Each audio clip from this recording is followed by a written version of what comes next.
Bismillahirrahmanirrahim. Assalamualaikum warahmatullahi wabarakatuh.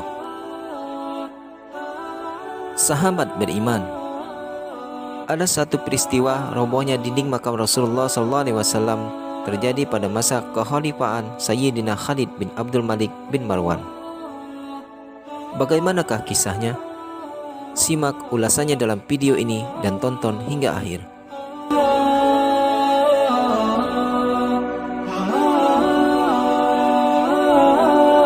Nabi Muhammad SAW adalah nabi terakhir bagi umat muslim yang lahir pada tahun 570 Hijriah atau tahun gajah. Beliau wafat pada hari Senin tanggal 8 Juni tahun 632 Hijriah. Ada satu peristiwa yang menggemparkan. Robohnya dinding makam Rasulullah SAW terjadi pada masa kekhalifahan Sayyidina Khalid bin Abdul Malik bin Marwan. Dan saat itu gubernur kota Madinah adalah Sayyidina Umar bin Abdul Aziz. Imam Al-Ajuri meriwayatkan bahwasannya Khalifah Khalid bin Abdul Malik memerintahkan kepada gubernur Madinah kala itu, yaitu Sayyidina Umar bin Abdul Aziz, untuk merobohkan rumah-rumah istri Rasulullah SAW yang telah dibeli oleh beliau. Hal itu dia lakukan guna memperluas Masjid Nabawi.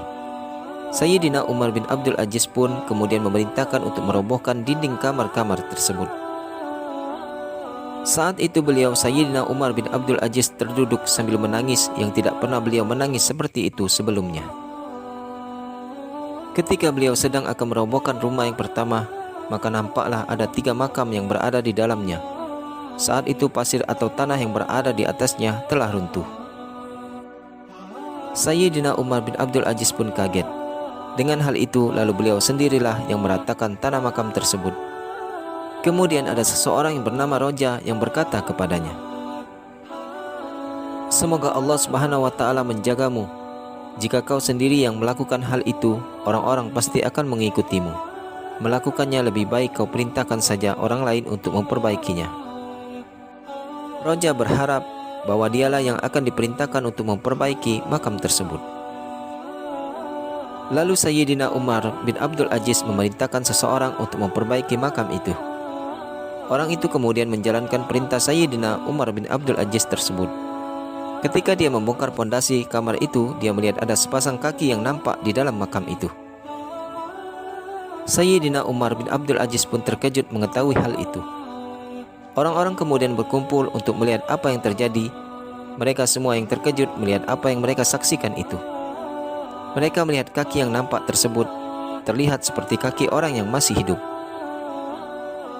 Mereka pun saling bertanya-tanya, sebenarnya kaki siapakah yang terlihat di makam itu? Lalu sebagian orang di antara mereka ada yang mengatakan bahwa kaki tersebut kemungkinan adalah telapak kaki Rasulullah SAW, sebab kakinya masih terlihat seperti kaki orang yang masih hidup. Namun sayangnya tidak ada seorang pun yang mengetahui sebenarnya milik siapakah kaki tersebut, hingga kemudian datanglah Urwah bin Jabir dan berkata, "Ini bukanlah kaki Rasulullah SAW. Ini adalah kaki Sayyidina Umar bin Khattab radhiyallahu an." Kemudian Roja menyebutkan bahwa makam Sayyidina Abu Bakar berada di tengah dekat makam Rasulullah SAW. Dan makam Sayyidina Umar bin Khattab berada di belakang makam Abu Bakar As-Siddiq radhiyallahu an. Kemudian Sayyidina Umar bin Abdul Aziz pun memerintahkan agar makam tersebut ditutup dan dikembalikan sebagaimana sedia kala. Wallahu a'lam bissawab. Semoga kita dapat mengambil hikmah dari kisah ini dan menambah keimanan kita kepada Allah Subhanahu wa Ta'ala. Akhirul kalam, wabillahi taufik wal hidayah. Wassalamualaikum warahmatullahi wabarakatuh.